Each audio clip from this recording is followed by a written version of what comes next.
안녕하세요. 소리의 가치입니다. 구독과 좋아요, 알림 설정 부탁드려요. 오늘의 사연 시작할게요. 첫 번째 사연입니다. 5개월 차 된 신혼부부입니다. 어디 속 시원하게 털어놓을 데가 없어 여기에 글을 올려봅니다. 이번에 1박 2일 여행을 하게 되었습니다. 매번 느끼는 거지만 와이프와 저는 여행에 추구하는 성향이 많이 다르다고 생각합니다.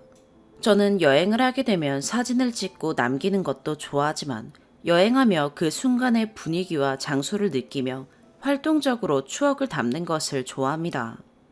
하지만 와이프는 사진 찍는 걸 무척이나 좋아하며 주 목적이 사진이고 나머지는 시간 나면 식사하고 즐기고 하는 정도입니다. 근데 말이죠. 가끔 사진을 찍어주다 보면 문득 드는 생각이 내가 사진작가인가? 나랑 노는 것보다 사진 찍고 인스타에 올리는 목적으로 여행을 하는 건가? 라는 의문이 들 정도로 사진을 아주 많이 찍습니다. 그러다 보니 사실 저는 여행이 별로 재미가 없습니다. 와이프가 어디 여행 가자고 하면 먼저 드는 생각이 또 사진 찍다 볼 일 다 보겠네, 고생길이네 라는 생각부터 듭니다. 사실 여행이 뭡니까? 가서 힐링하고 쉬고 오는 것인데 저는 그것이 아닌 것이지요. 제가 찍어주던 혼자 찍던 여행 가면 보통 셔터만 연사 누른다 했을 때 2,000장에서 5,000장 사이 찍었습니다. 차라리 한 번에 후다닥 찍어주면 나은데 뭐 좀 하려고 하면 나 여기서 찍어줘. 밥 좀 먹으려 하면 여기서 찍고 저기서 찍고. 솔직히 사진 찍는 걸 싫어하진 않았는데 지금은 사진이 싫습니다. 그래서 제가 한 번 똑같이 몇 번 계속 찍어달라고 했습니다. 그러니 몇 번 찍어주더니 그 다음부터는 대충 찍고 자기 찍어달라고 하는데 참 이거는 무슨 경우인가 싶었습니다. 그럼에도 불구하고 타협을 하고 해서 사진 줄이는 걸로 하여 여행을 이번에 하게 되었습니다. 그런데 결국에 또 사진 때문에 다퉜습니다. 지금까지 저는 와이프가 사진 찍자고 하거나 찍어달라고 하면 그 자리에서는 한 번도 싫은 소리를 한 적이 없습니다. 나중에 여행이 끝나고 뒤에 가서 사진 찍는 게 조금 과하다고 줄이자고 할 뿐 웬만하면 여행 망치기 싫어서 그 자리에서 다 찍어줍니다. 하지만 이번에는 이건 좀 아닌 것 같아서 얘기를 했습니다. 식당이 1층과 2층이 나뉘는데 2층이 벽이 뚫려 있어 사진 찍으면 갬성 느낌이 조금 더 납니다. 근데 2층은 좌식이라 허리가 좋지 않아 현재 앉지를 못합니다. 그래서 1층에서 자리 잡고 먹으려고 하는데 음식들을 2층으로 가져가서 2층에서 사진을 찍고 1층으로 다시 가지고 내려와서 먹자고 하는 겁니다. 2층 가는 길이 바로 올라가는 길도 아니고 나가 돌아서 계단으로 가야 되는데 그 음식들을 쟁반에 옮겨들고 왔다 갔다 하는 게 제 상식적으로는 도무지 이해가 안 가서 곰곰이 생각하다 한마디 던졌습니다. 이건 좀 아닌 것 같다 라고 했습니다. 그러니 삐져서 툴툴대는 말투로 자기가 들고 갔다 온다고 하는데 사실 당연 제가 들고 왔다 갔다 해야 되는데 참 와중에 본인이 하고 싶은 건 꼭 해야 하고 배려심이 없다 라는 생각이 들었습니다. 제가 배려심이 없다라고 생각이 들었던 이유는 이전에 사건들이 있었습니다. 나중에 필요하면 그 내용을 하나 적어드리겠습니다. 본론으로 돌아와서 저도 물론 허리가 괜찮고 무리가 없었다면 그냥 왔다 갔다 했을 겁니다. 아니라는 생각이 들어도 그냥 갔을 거예요. 하지만 병원에서 무거운 거나 물건은 웬만하면 들지 말라고 하요. 지금 무거운 것뿐만 아니라 아예 웬만하면 물건들을 들지 않습니다. 그런데 당연 사진을 찍기 위하여 음식 3개와 밑반찬들을 큰 쟁반에 담고 2층과 1층을 왔다 갔다 해야 하는데 당연히 제가 해야 되는 것입니다. 왜냐면 와이프는 임신 6개월 차입니다. 그런데 굳이 꼭 사진을 찍기 위해 그렇게까지 해야 하는가? 한 번쯤은 정말 포기할 순 없는 것인지, 그래서 제가 그건 좀 아닌 것 같다 라고 한번 얘기했다고 뭔 그리 큰 문제인지, 그 다툼이 커져 지금도 상황이 안 좋습니다. 그날 3시간 운전하고 내려오면서 와이프는 옆에서 말 한마디 없이 계속 누워서 잤고, 도착과 동시에 친정집에 내려달라고 해서 친정집에 데려다주고 그날 밤 늦게 오고 오자마자 바로 못 본 채 하고 쓱 들어가서 자네요. 다음 날도 역시 방에 누워있길래 밥 먹으라고 하니 속 안 좋다고, 그래도 먹으라고 하니 누워있겠다고 하여. 알겠다고 하고 다른 방에서 업무 일을 보는데 갑자기 말도 없이 나가더니 친정집에 있다 밤 12시에 집에 왔습니다.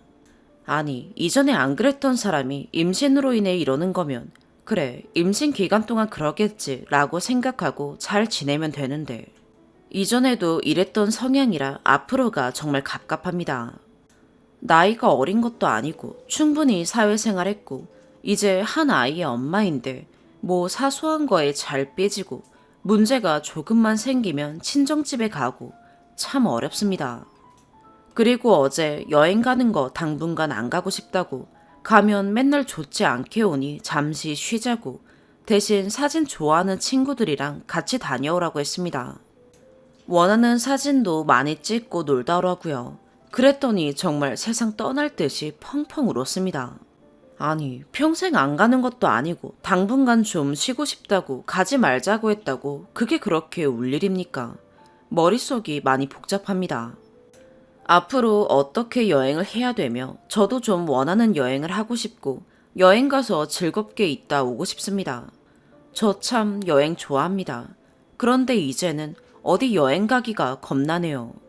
좋은 방법이나 해결책이 있다면 조언 좀 부탁드립니다.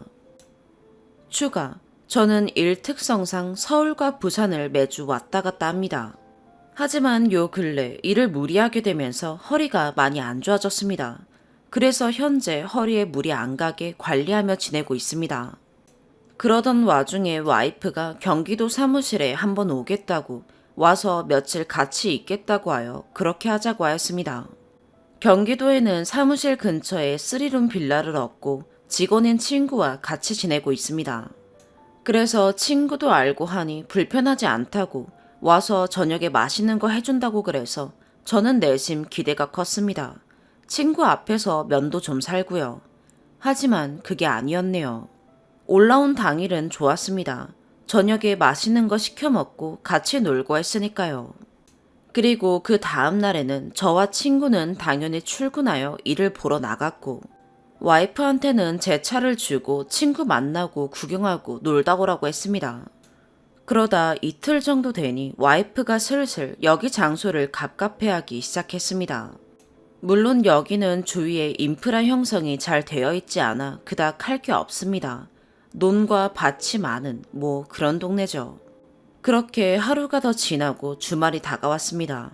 저는 경기도 사무실이 이제 막 개업한 지사다 보니 할 것도 많고 힘쓸 일도 많아서 조금 무리를 하여 허리가 조금 더 안 좋아졌습니다.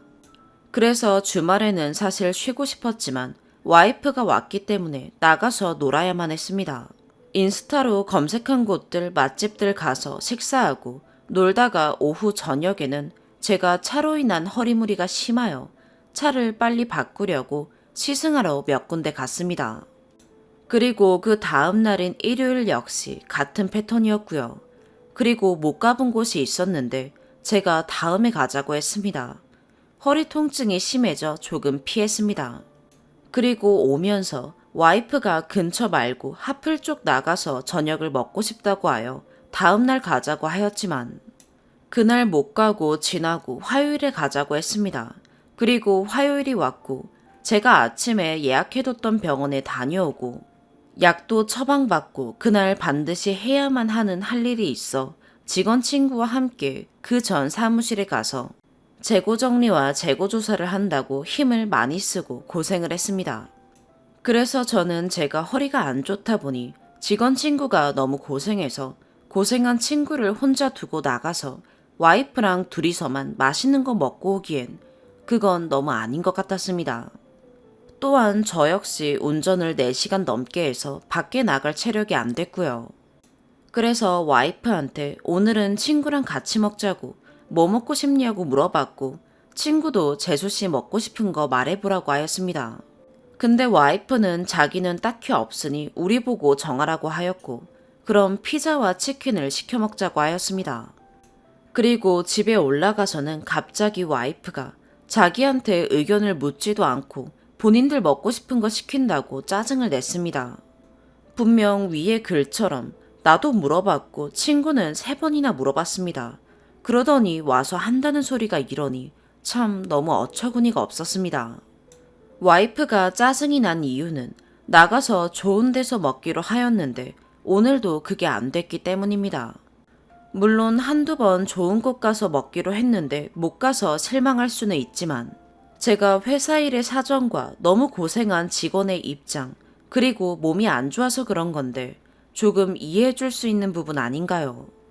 그래서 제가 원래는 모레 같이 내려가려고 했지만 곰곰이 생각하다 와이프한테 갑갑해하고 힘들어하니 내일 내려가라고 공항에 데려다 준다고 했습니다. 그러니 갑자기 또 짜증내면서 그럴 거면 지금 가지 내일 왜 가냐고 하면서 밤 9시에 짐 싸들고 그냥 나가버렸습니다. 정말 어처구니가 없었습니다. 둘이 있는 것도 아니고 친구도 같이 있는데 그게 꼭 그렇게까지 해야만 하는 행동이었을까요? 와이프의 입장은 금요일에 같이 가기로 했는데 갑갑해하니 전날 가라고 했다고. 그럼 자기는 왜 여태 여기서 같이 가려고 기다렸냐는 의미입니다. 아니 그럼 묵묵히 기다려주면 되지. 왜 그런 식으로 행동하고 하는지 참. 사실 저는 그런 생각이 듭니다. 여자친구도 아니고 와이프, 즉 가족입니다. 가족은 서로 힘이 되어주고 으쌰으쌰 하는 거 아닙니까? 근데 허리가 아파도 어쨌든 일을 해야 하니 빡세게 일하고 있는 모습 보면서도 어떻게 그럴 수 있죠? 네이버에 병원 찾는다고 검색하고 하면 대부분은 와이프들이 남편 허리가 안 좋아서 그런데 병원 추천해달라고 하는 글들이 대다수입니다. 그런데 허리가 아파서 고생하는 거 보면서 뭐 하나 챙겨주고 신경 써주기를 바라는 것도 아니고 아픈 사람 두고 좋은 데 가서 외식 안 했다고 투정 부리고 짜증내고 같이 있는 자리에서 박차고 나가고 그러면서 한다는 소리가 자기가 이럴 거면 왜 올라왔냐고. 여기서 이제 두 손 두 발 다 들었습니다. 아니 왜 올라왔냐니. 남편이 경기도에 지사를 하나 냈으니 당연히 올라올 수 있는 것이고 떨어져 있으니 얼굴 보러 올라올 수 있는 것 아닌가요? 근데 그거 한 번 안 갔다고 제가 무슨 여기에 놀러 온 거냐고 그랬습니다. 이 내용이 사진 여행 사건 이전에 있었던 일이라 여행 사건에서 정말 화가 나서 계속 냉전 중입니다. 그냥 현재는 정말 많은 생각이 듭니다. 여태 살아오면서 정신적으로 이렇게 힘들어 보긴 처음이고 매일 악몽을 꿉니다. 그래서 정말 심리 상담이라도 받아야 되는 건지 너무 혼란스럽습니다. 추가로 와이프에 대한 내용이 없으면 글에 오해 요소가 있을 수 있어 와이프의 내용을 넣겠습니다. 와이프는 전업주부가 아닌 직업은 계약직 교사이고요. 저 때 방학이어서 올라왔습니다. 그리고 임신 5개월 차에 한 아이의 엄마가 될 사람입니다. 두 번째 사연입니다. 결혼 3년 차, 아직 신혼이라 생각하는 남편입니다.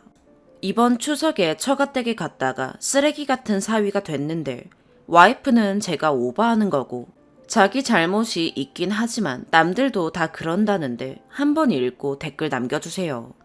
와이프하고 같이 볼 겁니다. 이번 추석 때 선물이랑 용돈도 많이 준비해서 처가댁에 찾아뵈었는데 분위기가 뭔가 이상하더군요. 어쨌든 인사드리고 선물이랑 용돈도 드리고 점심 먹고 나서 그동안 못했던 수다를 떨렸는데 갑자기 아직 미혼인 처제가 와이프한테 편의점에 아이스크림 사러 가자고 해서 제가 내가 갔다 올게 했더니 장인어른과 장모님이 따로 할 얘기가 있다고 붙잡으셔서 알겠다고 하고 와이프와 처제가 편의점에 갔습니다. 무슨 일인가 싶어서 여쭤보려고 할 때 갑자기 장인어른과 장모님이 화를 내셨습니다. 정확하게는 화라기보단 꾸중이셨습니다.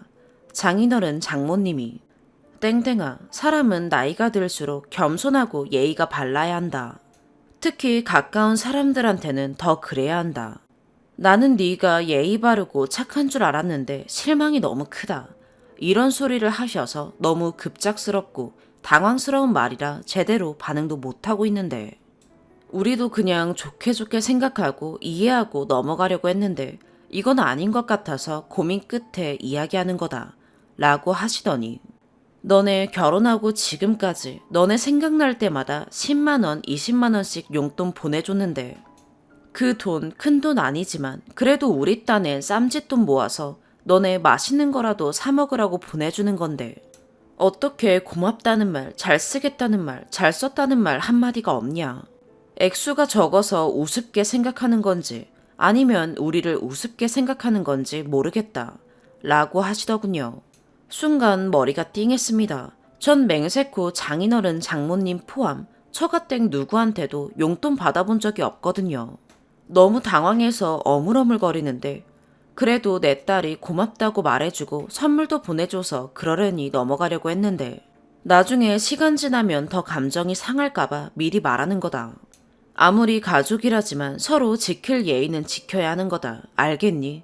이러고 대화가 마무리되어 가는데 편의점 갔던 와이프랑 처제가 돌아왔습니다.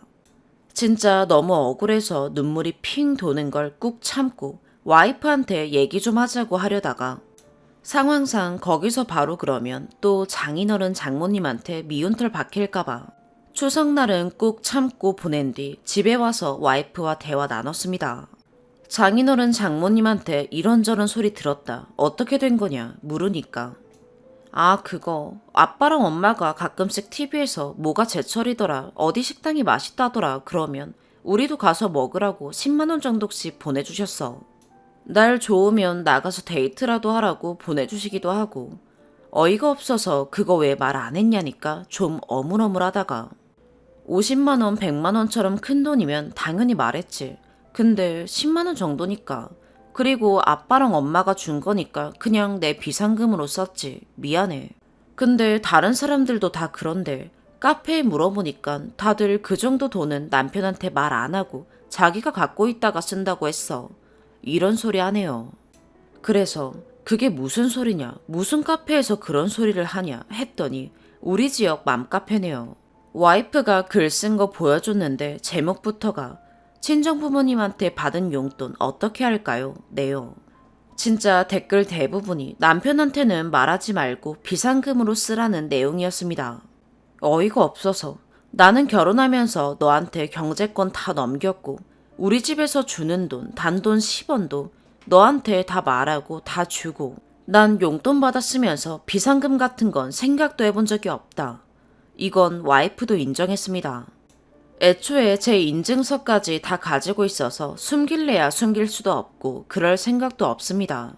나한테는 적어도 장인어른 장모님이 이렇게 저렇게 용돈 보내주셨다고 말은 해줬어야 나도 감사하다 잘 쓰겠다 그런 소리라도 했을 거 아니냐.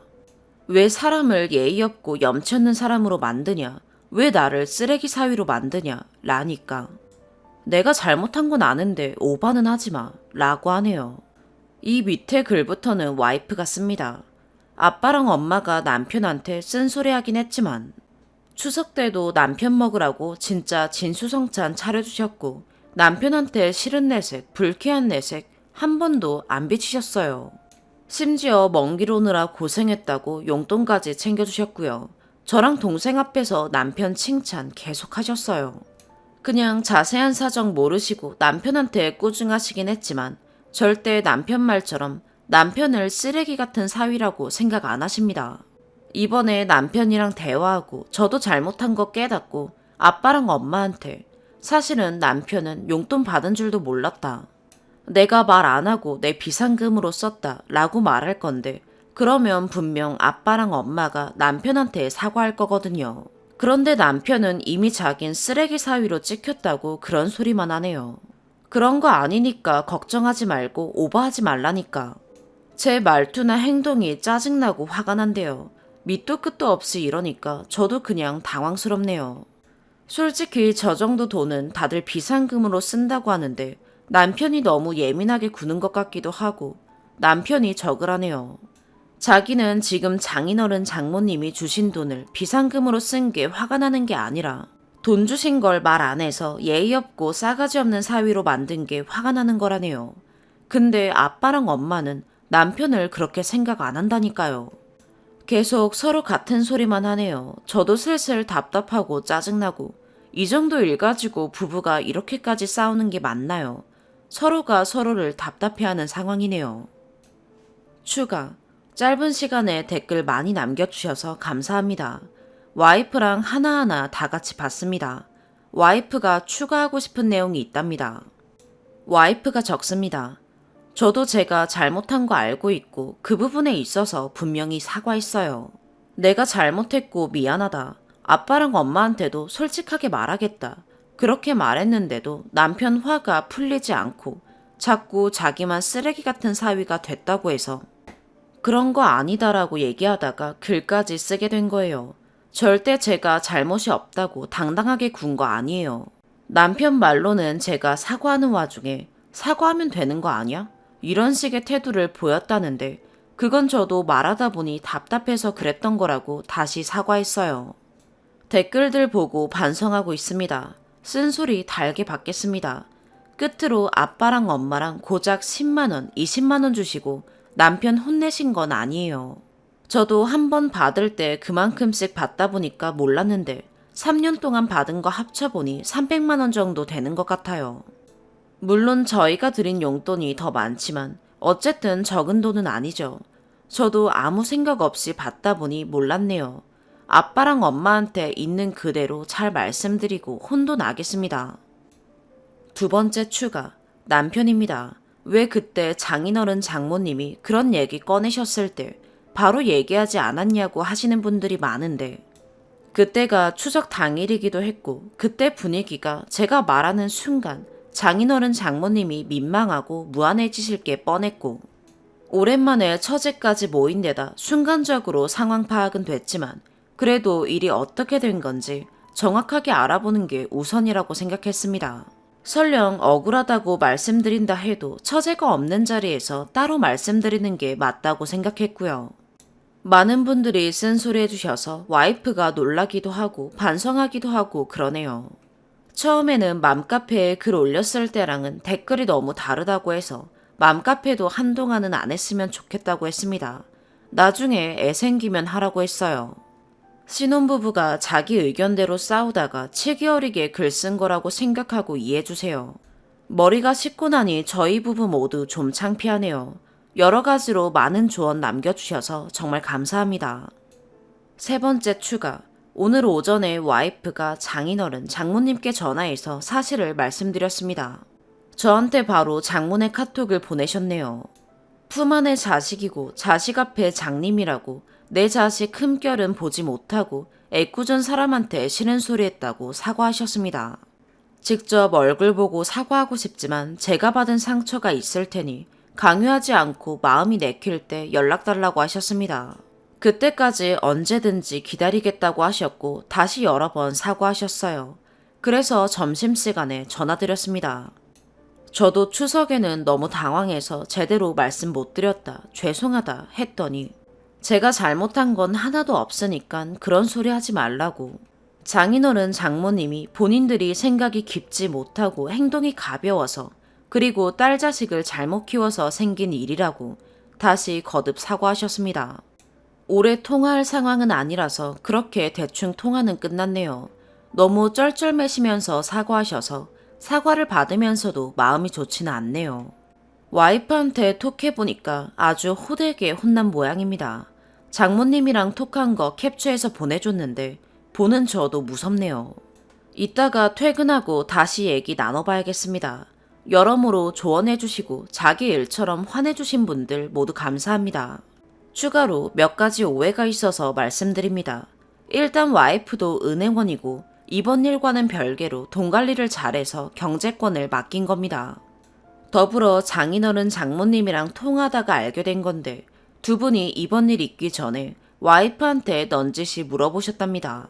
지난번에 말했던 식당에 가봤냐고 물어보셨고 와이프가 잘 갔다 왔다고 말해서 본인들은 당연히 제가 사정 다 알면서 감사 인사만 안 하는 줄 아셨답니다. 와이프는 그냥 그렇게 말하면 장인어른 장모님이 그러냐 잘했다 하고 넘어가실 줄 알았다네요. 세 번째 사연입니다. 그동안 글들을 보기만 했지 직접 쓰는 건 처음이라 어색하네요. 다름이 아니라 제가 손절하기 전에 그 사람에게 보여주고 다른 사람들은 어떻게 생각하는지 의견을 듣고 싶어서 이렇게 글을 쓰게 되었습니다. 같이 지내면서 있었던 어떤 괴롭힘, 속상함 등이 많아서 생각보다 글이 길어질 수도 있겠습니다. 양해 부탁드립니다. 우선 저는 쉐어하우스와 비슷한 형태의 집에 거주하고 있습니다. 글을 조금 더 간결하게 보이기 위해서 알파벳을 사용해 상황을 설명해 드리겠습니다. A는 괴롭혔던 사람, B는 A의 친구, 저의 룸메이트, C는 저와 같이 괴롭힘을 당했던 동생입니다. 괴롭혔던 사람인 A와 저의 룸메이트 B는 친구입니다. 그래서 종종 A가 B의 방에 놀러 왔습니다. A는 다른 방에 살지만 종종 B의 방에서 잠을 자기도 하고 맘대로 방에 들어와서 B의 침대에 누워있는 일도 다반사였습니다. 물론 이 부분에 제가 밤귀가 예민하기도 하고 밤에는 소근거리는 소리가 더 잘 들리므로 A에게 다른 사람 방에 오지 않았으면 좋겠다, 같이 자지 않았으면 좋겠다 라고 의견을 전했습니다. 첫 번째 사건의 시작, 그날 아침이었습니다. 제 방에는 S사이즈 침대가 2개가 있는데요. 그 침대 사이에 영문은 모르겠지만 A가 자고 있었습니다. 방이 많이 어두웠고 A가 덩치가 있는 편이라 저는 침대에서 내려오다가 우선 A가 누워있는 것에 놀랐고 조심스럽게 피하다가 A의 발을 밟게 되었습니다. A, B 둘 다 자고 있었기 때문에 최대한 조용히 하자는 마음을 먹은 뒤 미안하다고 작게 사과를 하고 일어났습니다. 그 후 A가 잠에서 깬 이후에 저를 다시 불렀습니다. A는 저에게 네가 자면서 내 발을 밟았다 알고 있느냐 라고 물었습니다. 그래서 저는 내가 아까 안 그래도 밟아서 사과를 했다 라고 이야기했습니다. 물론 이 상황에서 제가 바로 한 번 더 미안하다고 하면 되었지만 이유는 모르겠지만 그냥 그렇게 하고 싶지가 않았습니다. 우선 A의 잘못도 있다고 생각했기 때문에 아까 사과했다는 말과 함께 방을 나왔습니다. 남의 방에서 이유 모르게 갑자기 자고 있으니까 당연히 놀랄 수밖에 없었습니다. 게다가 아침에 온라인 수업이 있어서 정신이 없었습니다. 온라인 수업을 마친 후 A는 다시 저를 불러 세웠습니다. 앉아보라고 하더니 줄줄 이야기를 시작했습니다. B한테도 물어봤지만 너의 사과를 아무도 듣지 못했다. 미안하다고 사과하라는 내용의 말이었습니다. A는 오히려 A방에 살고 있는 다른 직장인 언니들 이야기를 하면서 만약 내가 다른 언니들이었다면 이렇게 단순히 사과하라고 끝나지 않는다. 나니까 너한테 이렇게 곱게 이야기하고 끝난다 라는 식의 이야기를 했습니다. 저는 결국 어떤 말을 해도 A를 만족할 수 없음을 깨닫고 사과를 했습니다. 발을 밟아서 미안하다고, 그리고 남의 방에 자지 않았으면 좋겠다는 말도 함께 덧붙였습니다. 그렇게 사건이 마무리되었다고 생각한 찰나 사건이 시작되었습니다. A가 제 친언니와 친구 사이인데 저도 모르는 사이 제 친언니한테 연락을 해서 네 동생이 내 발을 밟고도 사과를 하지 않았다 라고 이야기를 한 것입니다. 저와 언니는 서로 타지에서 공부 중이기 때문에 저는 A가 언니에게 연락했을 거라는 생각을 단 한 번도 해보지 못했습니다. 몇 달이 지난 후에야 언니로부터 소식을 들었기 때문입니다. 우선 언니에게 연락 취한 것을 모르고는 있었지만 그 발을 밟았던 사건 이후로 저를 괴롭히는 일이 많아지기 시작했습니다. 두 번째, 사건의 심화. 우선 시작하기에 앞서 저의 마인드에 대해서 이야기를 하자면 초등학교, 중학교 때 은따를 당하기도 했기에 물론 지금은 많이 괜찮아졌긴 하지만 모든 사람들이 나를 좋아할 수는 없고 이유 없이 싫어할 수도 있다는 것을 항상 염두에 두고 있습니다. 물론 반대로 저도 누군가를 이유 없이 싫어할 수도, 그리고 모두를 사랑할 수 없다는 것도 알고 있지요. 그래서 A가 여러 가지 방법으로 저를 괴롭혔지만 그때마다 항상 저 생각을 하면서 어차피 A한테는 예쁨 받을 수 없다, 그냥 살자는 식으로 살아왔습니다. 사건의 심화라고 이름을 붙인 이유는 첫 번째 사건 이후에 이런 과도한 간섭이 심해졌기 때문입니다. 일상에서의 훈계. A가 사는 방은 직장인들이 함께 쓰는 방이었는데 직장인들에게도 와서 인사해라, 어떻게 지내고 있는지 그런 것들을 공유해라, 이런 식으로 만날 때마다 이야기했습니다. 직장인들 방에 냉장고, 전자레인지가 있었기 때문에 그곳을 가끔 이용할 일들이 있었는데 그때마다 만날 때마다 인사해라 이런 정도. 사실 대학생이고 생활 반경이 다르기도 하니까 그리고 나이 차이도 많이 나는 편이니까 그렇게 편하지만은 않았습니다. 그래서 제가 다른 사람들에게는 많이 다가가지 못한 것은 사실입니다. A가 생각하기에 제가 인사를 안 하고 다니는 것 같으니까 따로 불러서 사람들에게 인사하라는 부분을 강조해서 이야기를 하기도 했습니다. 그것도 그렇고 제가 같이 괴롭힘 당했던 C와 함께 밖에 나가려고 하면 그런 것을 의식해서 그런지 C한테만 말 걸고 반갑게 말하고 그런 것들도 있었습니다. 저만 느낀 게 아니라 C도 느꼈습니다. C야 안녕? 잘 지냈어? 어디가? 이런 식으로요. 그리고 일부러 그런 건지는 모르겠지만 평소에 말을 하거나 이야기를 할 때도 보통 이름으로 이야기하는 것이 아니라 제 이야기할 때는 무조건 성을 붙여서 이야기합니다. 땡땡아 이러는 것이 아니라 김땡땡, 이땡땡 이런 식으로요. 처음에는 그냥 뭐 그러나 보다 했지만 굳이 다른 사람들 많은 곳에서 저만 그런 식으로 불렀습니다. 이해가 안 가긴 합니다만 일상에서도 보통 야 땡땡땡 너 이거 해. 내가 이거 하라고 했잖아. 이런 식의 말투를 많이 사용했습니다. 아침 식사를 같이 준비하게 되는 날이거나 그러면 굳이 야 땡땡땡 너 설거지해. 내가 아까 설거지하란 말 못 들었어? 이런 식이랄까요. 말끝마다 명령조의 어투로 이야기를 해서 기분이 과히 좋지는 않았습니다. 항상 그냥 그렇구나 하고 넘겼습니다. 밥을 같이 못 먹을 때가 있으면 요즘 너 저녁 같이 안 먹더라 그러면서 밥상머리 교육이 중요하다. 밥 같이 먹어야 한다. 그런 이야기도 많이 하고 그랬습니다. 그냥 이런 건 약과이고 일상생활에서 제가 모두를 다 기억할 수는 없겠지만 그런 식의 이야기들을 많이 했습니다. 본인 나름의 조언. 그날은 저와 친한 동생 C가 다음날 집으로 가기 전날이어서 그 하우스 사람들과 모두 마지막 만찬 파티를 하고 있었습니다. 저를 따로 불러서 이야기를 하더군요. 제가 교회를 다니고 있는데 그날은 A가 안내 담당자였습니다. 예배 시작 시간이 30분이었으면 만나야 하는 사람도 있고 한참 기말고사 기간이라서 45분쯤 올라왔습니다. 다른 사람은 먼저 인사하고 보내더니 저를 멈춰 세우더니 잔소리를 하기 시작했습니다. 너 일찍 다녀야 하는 거 아니야? 교회도 가까운 사람이 늦으면 안 된다.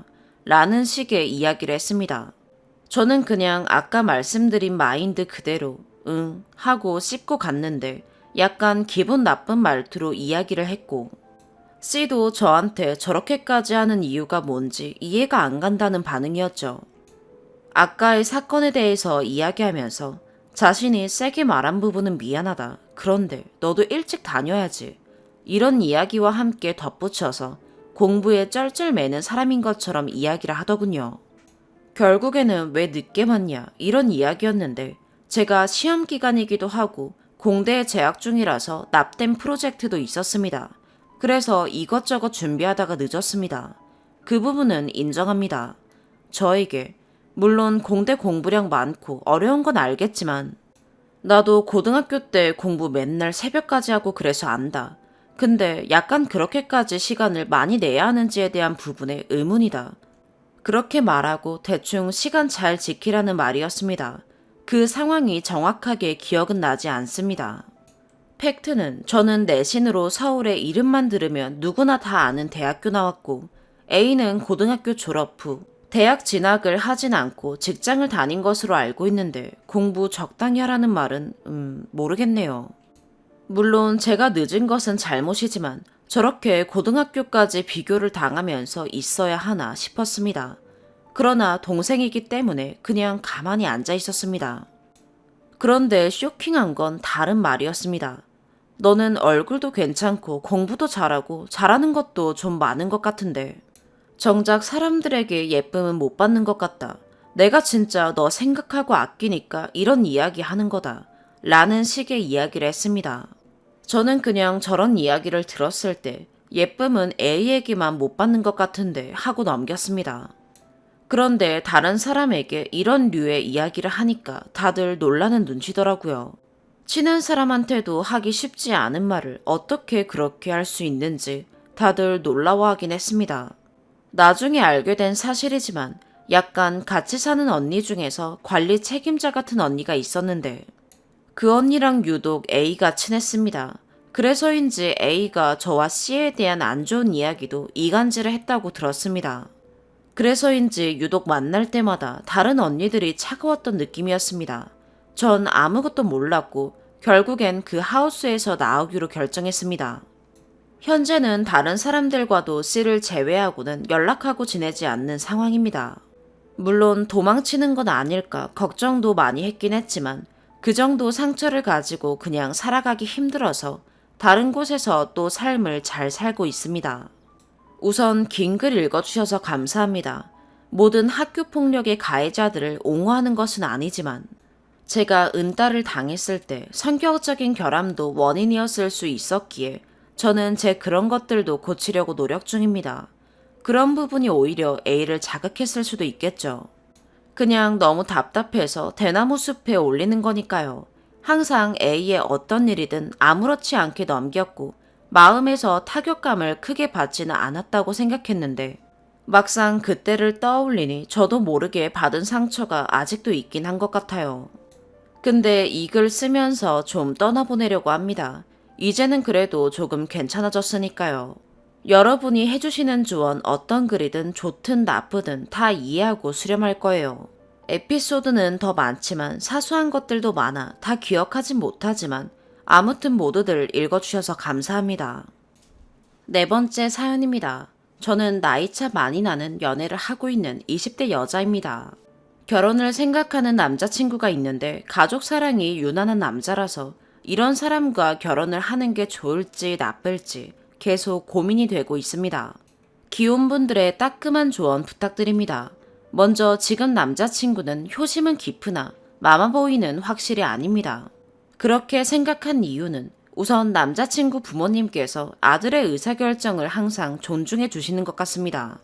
늘 알아서 잘한다고 생각하셔서인지 그 집에서 아들의 입김이 제일 세요. 남자친구 역시 학업, 커리어 모두 혼자 외국에서 자립하며 쌓을 정도로 독하고 정신력이 강한 타입입니다. 그래서 부모님께 뭘 상의하거나 끌려다니는 스타일이 아니에요. 그래서 마마보이는 확실히 아니라고 생각하는데 대신 부모님에 대한 연민이 좀 지나친 것 같아요. 특히 어머니에 대해 굉장히 불쌍하게 생각합니다. 그 이유는 아버지가 좀 무뚝뚝하고 자상함과는 거리가 먼 분이셔서 어머니가 여자로서 사랑을 많이 못 받았다고 생각해요. 예를 들어서 와이프가 영화 보고 싶다고 해도 자기 영화관 싫다고 안 가는 스타일이라는데 오빠는 이런 아버지한테 맞추고 사는 어머니를 안타까워해요. 그래서 본인이 어머니 남편 노릇을 대신하고 그러진 않지만 아버지 앉혀놓고 잔소리는 간간히 하는 것 같아요. 엄마한테 잘 좀 하라고요. 그리고 이외에도 가족과 보내는 시간을 되게 좋아해요. 저는 가족이라도 간간히 봐야 애틋하고 더 좋다는 생각을 하는 사람인데 오빠는 저 만나기 전에는 매주 주말 부모님 댁에서 보냈더라고요. 원래는 한 달에 한 번 정도 갔었는데 어머니 암 발병 후 매주 가는 걸로 바뀌었다고 해요. 그래서인지 부모님들 살면 얼마나 산다고 살아계실 때 자주 뵙는 게 좋다고 생각하는 사람입니다. 하지만 부모님 두 분 다 아주 정정하시고 어머니 완치 판정 예정입니다. 그리고 말로는 결혼하면 이제 더 못 볼 테니까 더 챙기는 거라고 했고요. 이렇게 아들이 자주 찾아오시는 거에 대해서는 부모님이 좋아하시고 매주 기다리시는 것 같아요. 아들이 올 때마다 이것저것 고쳐달라, 봐달라 부탁하실 수 있으니 좋아하시고요. 또 부모님이 어릴 때부터 자녀들 데리고 이곳저곳 여행 다니고 가족과 함께하는 분위기를 굉장히 많이 만드신 것 같아요. 그래서 오빠는 저 나이에도 부모님이랑 여기저기 여행 다니는 걸 되게 좋아합니다. 가족 자체가 가족하고 개인 시간들을 별로 안 가지는 그런 문화예요. 그리고 또 조카 사랑이 정말 유별나요. 조카는 여동생 딸인데 원래 여동생 가족이 이민 갔다가 이번에 2달 정도 한국에 들어와 있었는데요. 처음 만났을 때부터 궁금하지도 않은 조카 이야기를 수시로 꺼냈거든요. 자기가 세상에서 2번째로 사랑하는 여자라는 둥 좀 주책스러운 소리를 몇 번 해가지고 깼는데 귀국하니 매주 못 봐서 안달이더라고요. 보통 저흰 주말 데이트 하는데 우린 토요일 날 보면 되고 일요일엔 조카 보러 가고 싶은데 제 눈치 보여서 못 간다는 이야기를 한 적도 있고, 저는 정작 캘린더 보면 데이트 횟수보다 가족 모임 횟수가 2배가 많은데도 그런 이야기 들으니까 숨 막히고 좀 갑갑하더라고요. 누군 가족 안 사랑하는지, 또 여동생네 가족이랑 식사할 일이 있었는데 결혼 이야기가 오가니 소개하는 자리였는데 여동생은 저보다 10살이 많고 낯도 많이 가리더라고요. 그래서 대화가 잘 이어지진 않았어요. 그런데 오빠는 그 식사 자리 내내 얘한테 눈이 꽂혀서 얘가 뭐 먹는지 뭐 하는지 일거수일투족 관찰하더라고요. 꿀이 뚝뚝 떨어지는 눈으로 조카만 쳐다보면서 어와둥둥하고 있는데 저는 그런 오빠의 태도에 좀 실망도 했었어요. 제가 식사 자리 끝나고 오빠의 미흡한 태도에 대해서 지적했는데 오빠는 자기도 나름 대화 주제 꺼내고 노력했는데 계속 어색한 분위기였어서 더 조카한테 말 붙였다고, 조카한테 질투하는 거냐며 너도 좀 이상하다는 등의 이야기를 해서 다툼이 있었습니다. 각설하고 위의 일들을 점점 겪으며 저도 오빠 가족에 대한 일들을 점점 예민하게 받아들이게 되었어요. 특히 지금은 조카가 와 있으니 온 집안 식구들이 애 위주던데 이런 상황에서 제가 서운할라 하면 얘가 와 있으니까, 얘가 좋아하니까, 얘가 삼촌 찾잖아, 이런 식으로 대응을 해서 제가 혼자 삭히고 속상한 적이 많았어요. 저는 이 사람의 가정적인 면모가 분명 장점이라고도 생각하지만 어머니를 불쌍하게 여기고 여동생과의 식사 자리에서 중간 역할을 잘 못했던 것, 또 아무 감정 없던 조카를 괜히 미워하게 만드는 오빠의 센스 없는 언행 등이 분명 결혼 전 고민이 될 만한 문제라고 생각해요. 기혼분들께서 보시기에 제가 속이 좁고 너무 걱정을 사서 하고 있는 거라면 아낌없이 질책해 주시고, 남자의 태도에도 문제가 있다고 생각되시면 따끔하게 이야기해 주시면 감사하겠습니다. 긴 글 읽어주셔서 감사합니다. 참고로 남자친구는 결혼하면 아내와 이루는 새 가정이 1순위라는 개념이 확실하게 있고, 결혼 후 시댁 방문에 대해서 분기별 1회 정도로 이야기했었어요. 오늘의 사연 여기까지입니다. 구독과 좋아요, 알림 설정 부탁드려요. 시청해주셔서 감사합니다.